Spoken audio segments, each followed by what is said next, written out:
est inscrit ces mots à la mémoire du policier Ahmed Merabé, assassiné en ce lieu le 7 janvier 2015, victime du terrorisme dans l'accomplissement de son devoir. Et c'est très important pour les policiers du 11e qu'on marque cette phrase, parce que c'est en tant que policier et parce qu'il a voulu intervenir qu'Ahmed Merabé a été froidement abattu par les frères Kouachi.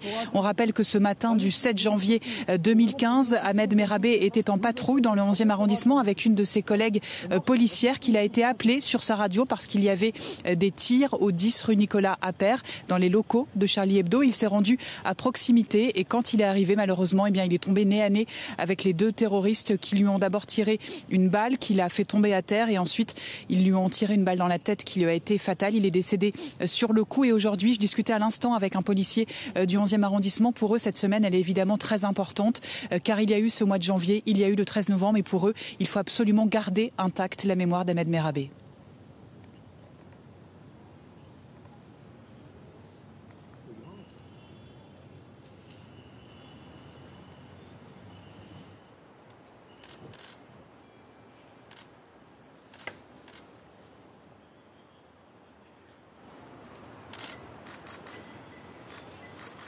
Voilà, une minute de silence observée cette fois à la mémoire d'Ahmed Merabé, comme ça a été le cas pour les victimes de Charlie Hebdo il y a quelques minutes. Cette fois, ils étaient 3 côte à côte, la maire de Paris, le chef de l'État et le Premier ministre, pour cet hommage encore une fois extrêmement sobre, Apolline. Une plaque qui finalement dit tout.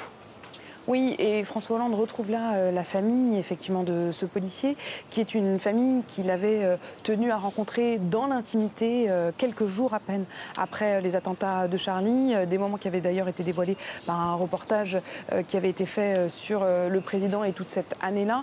Et ça avait été justement vraiment des liens extrêmement intimes. Et encore aujourd'hui, cette famille a demandé expressément à ce que cette cérémonie se fasse en silence. Ça n'est pas seulement un vœu du président ou de l'Élysée dans l'organisation même de ces cérémonies. C'est vraiment un choix des familles. Ça a été le cas pour la plaque qui a été apposée devant les locaux de Charlie Hebdo. C'est le cas à l'instant et ce sera le cas tout à l'heure pour la plaque devant l'Hyper-Cacher, c'est-à-dire des moments de silence. Et à la limite, les mots apposés sur ces plaques parlent d'eux-mêmes.